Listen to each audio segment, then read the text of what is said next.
I'm Phyllis. I'm on Hazelwood Homestead. I just started my YouTube channel about 2 months ago.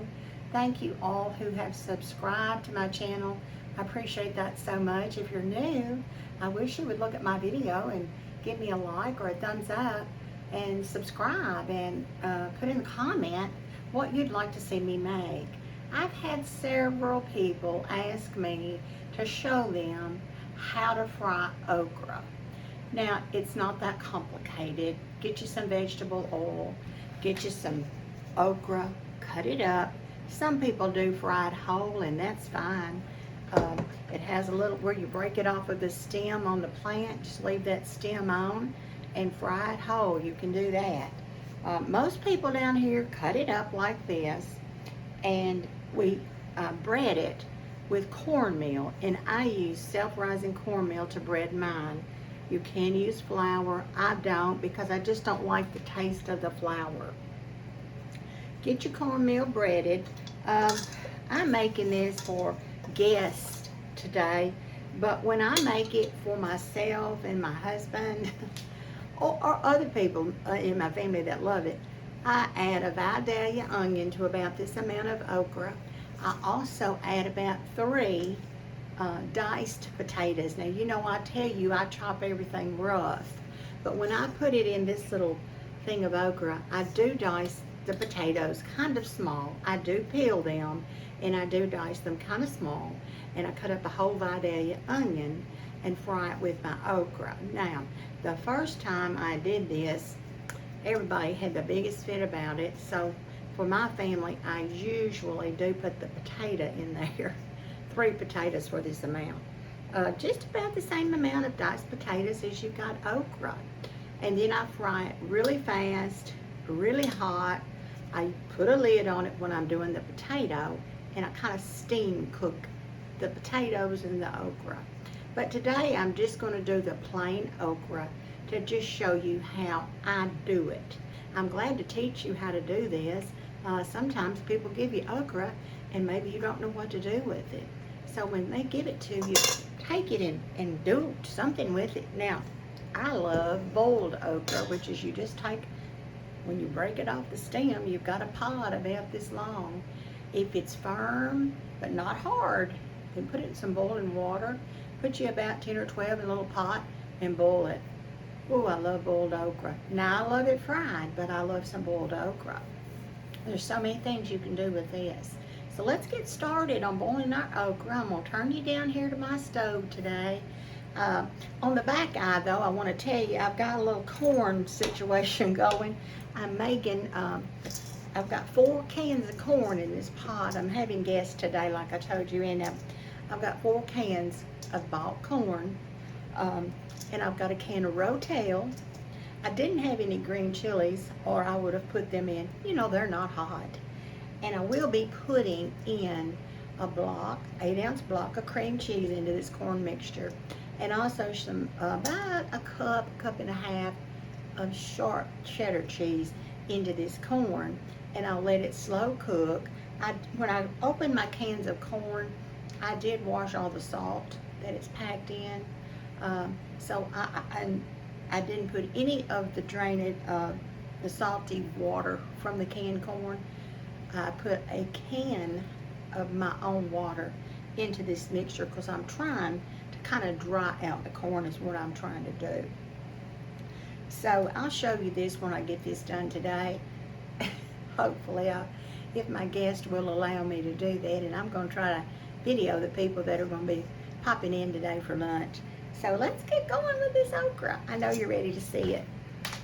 I did put a little salt, a little pepper in this mixture. Just a little salt, a little pepper, and I'll tell you the truth, I did sneak a little about, I chopped up a real fine chop of about 1/4 of a Vidalia onion. It's just hard for me to cook without putting the onion in something.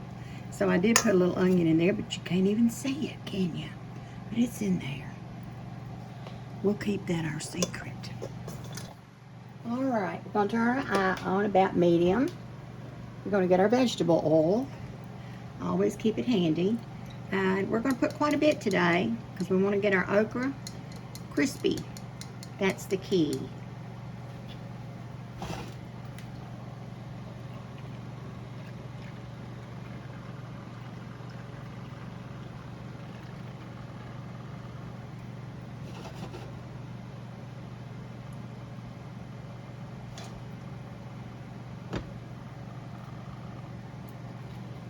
We'll let that heat up. I'm going to turn my eye up just to get it hot, then I'll turn it down. Remember how I told you to check to see if something's hot enough? You just take your little piece of one of your okra pods or a little spoon area of your cornmeal, drop it in your pan, see if it's good and hot. I do have a plate with some paper towels on it so that you can, when your okra gets done, you can take it out, let it drain on this paper towel. I will get me a piece of aluminum foil to put over it. I like to keep it hot. All right, waiting for our grease to to get hot. And of course, if you wait for it, it's not going to get hot. If you run off and do something else, it'll catch the house on fire. So don't run off and do something else thinking it's not going to get hot, because it will. Okay, let's go. I want my grease hot. I want this to cook fast and fry fast. You will need some type of slotted spoon when your okra gets done so that you can scoop it, shake it off, shake the grease, put it on your paper towel. So you'll need your little metal spoon or a little wooden, some plastic, some kind of, I wouldn't recommend plastic because your grease is going to be hot, but some kind of slotted spoon to get your okra out. And I'll tell you, okra has its own really good taste. It's just a unique vegetable. Now, if you look down there in the pot, you can kind of tell that the okra is starting to act like it's getting a little, gonna fry just a little bit. You see how around it's getting a little like that? Okay, so that means we're just about ready to put our okra in. So,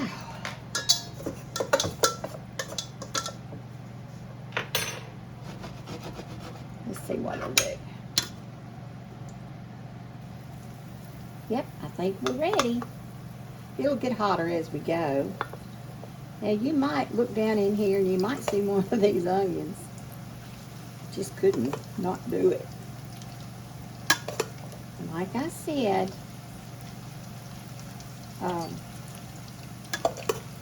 just want to fry it where it's crispy all around. This will soak up grease. We will need to add grease as we go, as we're cooking. You see how I've just kind of got a layer of okra on the bottom, just like that. And we're just gonna let it cook. I wish you could smell it.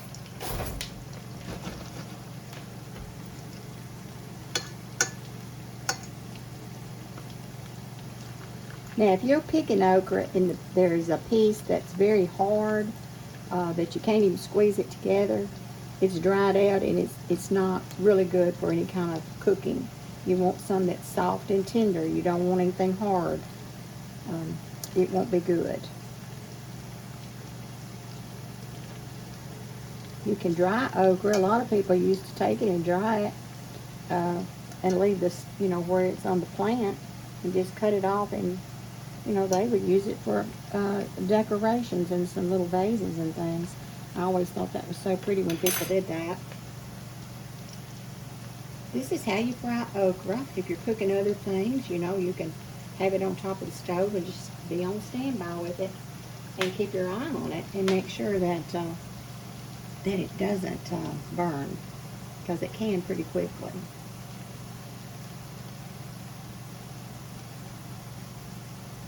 You see it's changing color right now.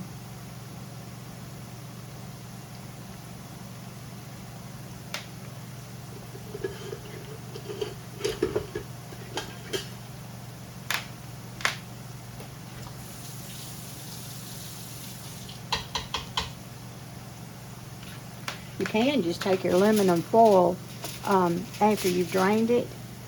Just flip it over on your aluminum foil and put it in your oven to keep it warm. I like to use this to get extra grease off.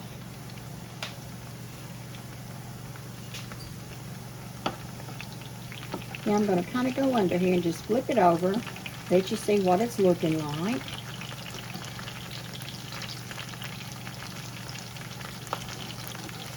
It's looking yummy. I fried some okra last week for my grandkids. They had some, and I went over to their house, and they always ask me, Grammy, will you fry some potatoes?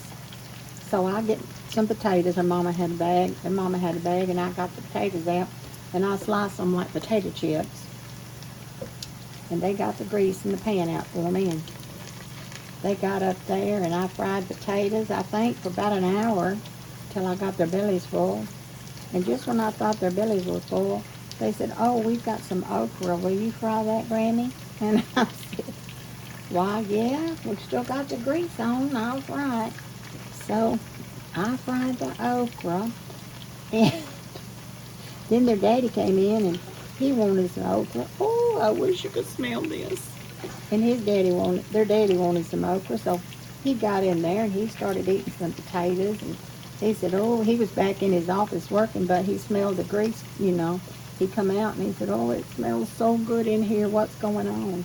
So he got in on it too, and he enjoyed it. And then after that, I said, guys, have y'all got any, well, I've got the rest of this grease here. I said, do y'all have anything in the refrigerator we can fry? And they said, what are you talking about? I said, well, have you got any leftovers? Like any leftover stuff? And they said, leftovers? I said, yeah, let me look. So they had some, I think it was, I'm not sure, but I think it was hash brown casserole. So we rolled what was left up in balls, and we rolled it in a breading, and we fried that, and they fought over that, and I thought they were full. So take what you got sometimes and just recook it, like I tell you. Make another meal out of it. Now you see what it looks like when it gets done. It's crispy. It's changed colors on us. And it's tender. And it's ready. I use this to kind of drain a little grease off. Slide a spoon. Put it over there.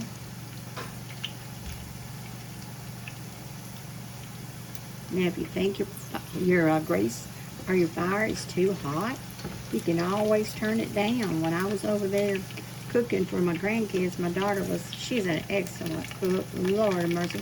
She said, Mama, you're going to burn the house down with that hot grease of yours. You've got it on high. I said, well, baby, that's all I know is high. Cooking on the stove, you've got to cook it on high. You'll never get it done. Well, she liked to have a heart attack because I wouldn't turn it down, and I turned it down, and she said, well, not that low, so I don't know. But anyway, here we go with our second batch. Now, you see our fire is a little hotter now, so it's not going to take quite as long as it did the first go around, because we've got our fire good and hot. Not our fire, but you know the pan. Now, okra. I'll tell you what, if you can get your hands on some, and a Vidalia onion, you'll have something good to eat.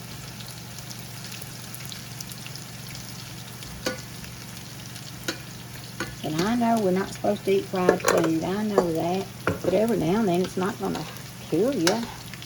My grandparents, my grandmothers, and my husband's grandmothers, Lord have mercy, they fried everything in lard. They lived to be, my grandmother was 92 when she passed away, and still had her mind and everything, but she couldn't walk. Her body gave out on her, but not her mind, and they fried everything. So sometimes you just have to take all the information with a grain of salt. And I understand, I want to be healthy. You know, I've had open heart surgery, and I want to be healthy too. So I get it. I don't fry everything that much. I usually use my air fryer. But okra, my gosh, you just got to put it in some hot grease. Now you see how it's turning colors, and some of the little pieces in the bottom are sticking to our other pieces, and that's fine. Them little pieces right there are just fried onions. Ooh, they're gonna be so good. When I was growing up, on Sunday night after church, well, we went to Sunday service, and so when we got home, we hadn't had a meal. And on Sunday night, we knew that Daddy was going to cook a meal. My mama cooked all the time, but we knew Daddy was going to cook, and we knew what it was going to be. He did what I do for my grandkids pretty often, is he got the potatoes out, and he fried potatoes, but he put onions in his potatoes. And me and my two brothers, we fought over it. It was hot when it came out of the skillet, those potatoes, but we fought over it. We couldn't wait till Sunday night dinner. I mean, Mama cooked good during the week, but those fried potatoes Daddy cooked, and he left the peeling on. He said the peeling was the most nourishment we could get on those peelings. But anyway, back to the okra. You see how it's doing? I think he just didn't want to fool with peeling those potatoes, but boy, were they good. At least he peeled the onions that he cooked in there with it. And that's what we had on Sunday night. And Mama got to rest. She didn't have to cook or clean or do anything. He cleaned up the kitchen when he got done. But I never will forget my daddy cooking for me and my brothers. Sometimes those things just, they just stick to your heart sometimes. Those good memories. And, yeah. And me and my brothers, we didn't fight bad over the food. We waited till some more came out because we knew he was going to cook till we were just saying, no more, no more. He'd keep frying them till we couldn't eat anymore. He wanted us to get full.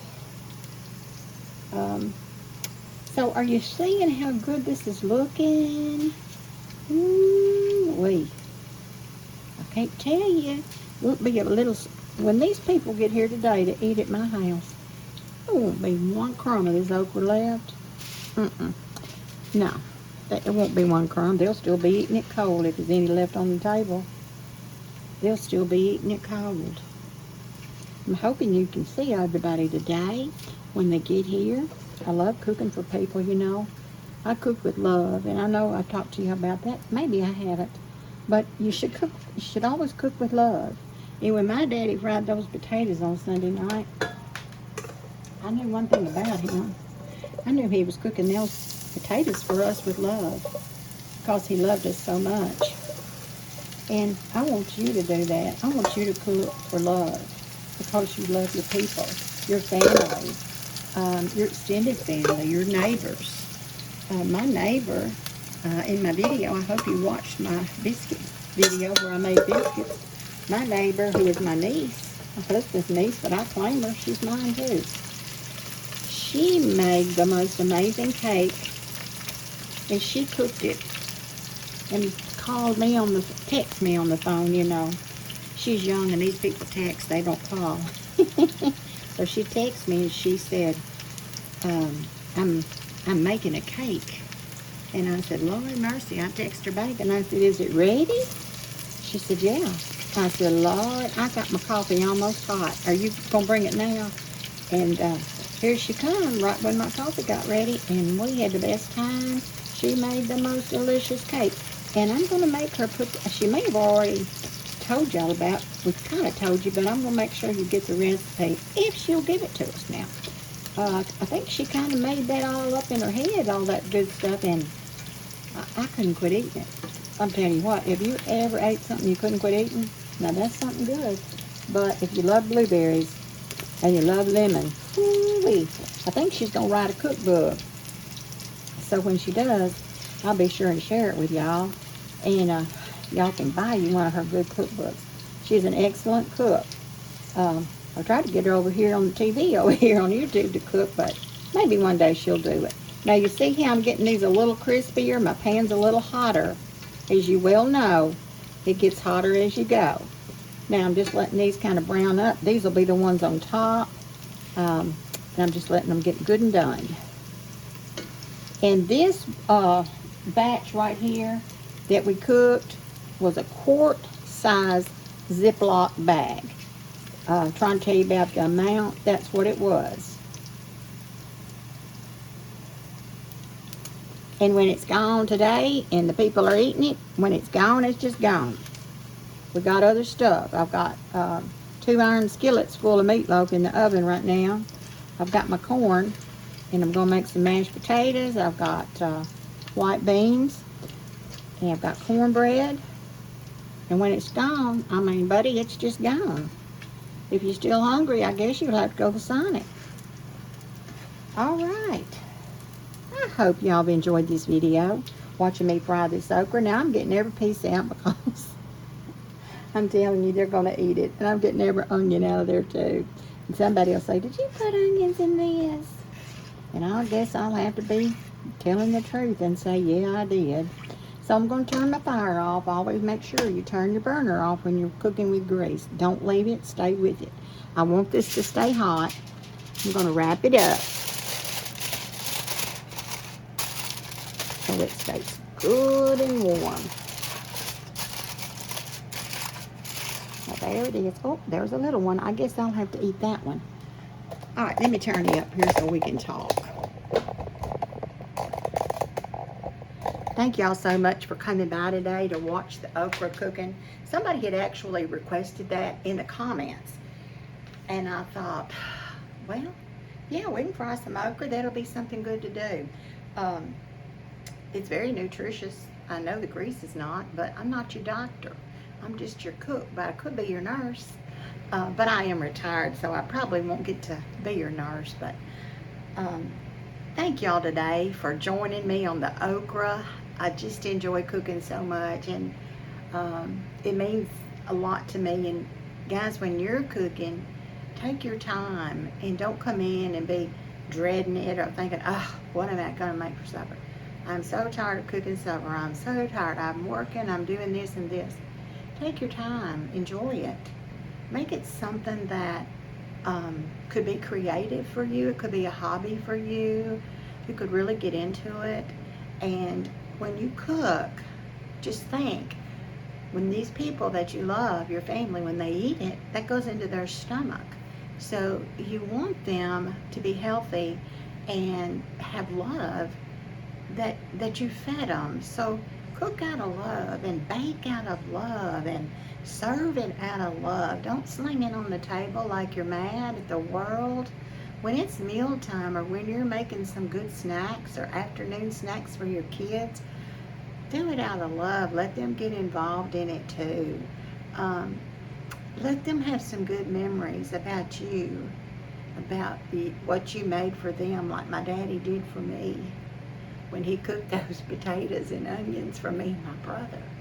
Those things are priceless. Those memories of, those are just priceless. So please take the time to enjoy cooking and do it out of love and compassion. I think it'll make a big difference in you. So thanks for coming by. Please like and subscribe. Bye, guys.